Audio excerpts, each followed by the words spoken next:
Hello बच्चों, चलिए प्रश्न को पढ़ते हैं और समझते हैं। एक थैले में 5 काली और 6 लाल गेंदें हैं।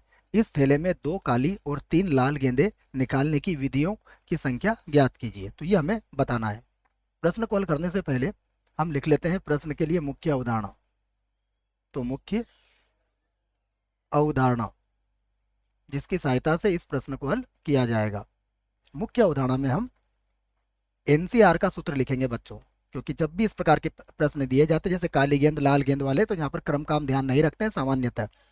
तो इस सब प्रश्न के लिए हम एनसीआर का सूत्र याद रखेंगे, जो इस प्रकार होगा। एनसीआर बराबर एन का क्रम गुणित बटे में आता है आर का क्रम गुणित, और फिर हो जाएगा एन माइनस आर और इस पूरे का क्रम गुणित। तो यह सूत्र हम यहाँ प्रयोग में लेके आएंगे।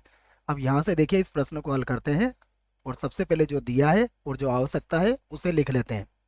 तो सबसे पहले मैं लिखूंगा काली गेंदों की संख्या। तो यहाँ लिख लेते हैं हम काली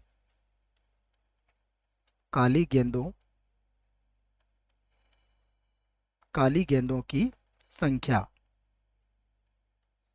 देखिए काली गेंदों की संख्या कितनी है हमारे पास, ये है 5। फिर हम लिखेंगे लाल गेंदों की संख्या। तो लाल गेंदों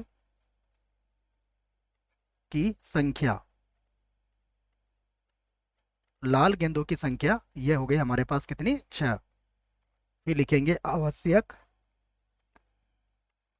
यहां लिख लेता हूं मैं आवश्यक काली गेंदों की संख्या। काली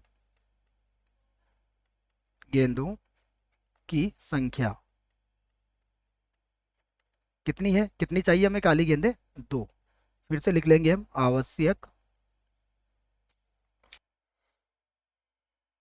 आवश्यक लाल गेंदों की संख्या।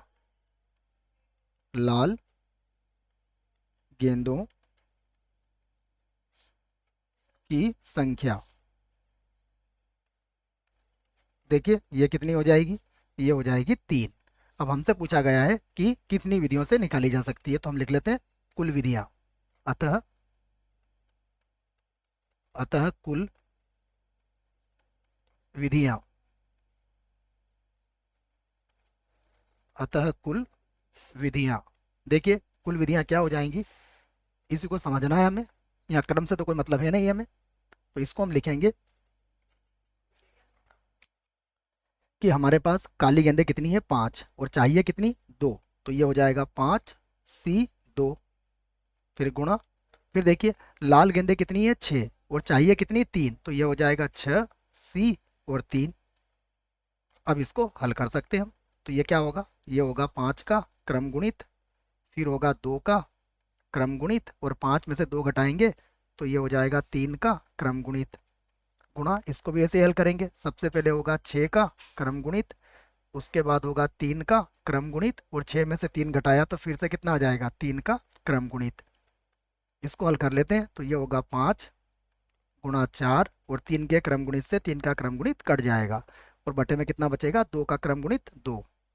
यहाँ भी यही करेंगे, इसको लिखेंगे 6 गुणा 5 गुणा 4, और उसके बाद 3 के क्रम गुणित से 3 का क्रम गुणित कट जाएगा, 1 बचेगा। तो इसे लिख दूंगा मैं 3 गुणा 2 गुणा 1। ठीक है ना, 2 बार थे 3 का क्रम गुणित, तो 1 बार तो कट ही गया। अब इसे हल कर लेते हैं, देखिए कितना आ जाएगा हमारे पास। अगर हम ध्यान से देखें तो इसको काट के दिखा देता हूं मैं आपको। देखिए 3 गुणा 2, 6 से 6 कट जाएगा, यहाँ पर 2 से ये 4 कितनी बार कट जाएगा, ये कट जाएगा 2 बार। तो अगर आप देखें तो ये हो जाएगा आपका 5 चौक 20 और 5 दूनी 10। तो 20 को 10 से गुणा करेंगे तो कितना आ जाएगा, ये आ जाएगा 200। और यही क्या होगा, हमारे प्रश्न का उत्तर होगा। आशा करता हूं बच्चों प्रश्न का उत्तर समझ में आया होगा। धन्यवाद।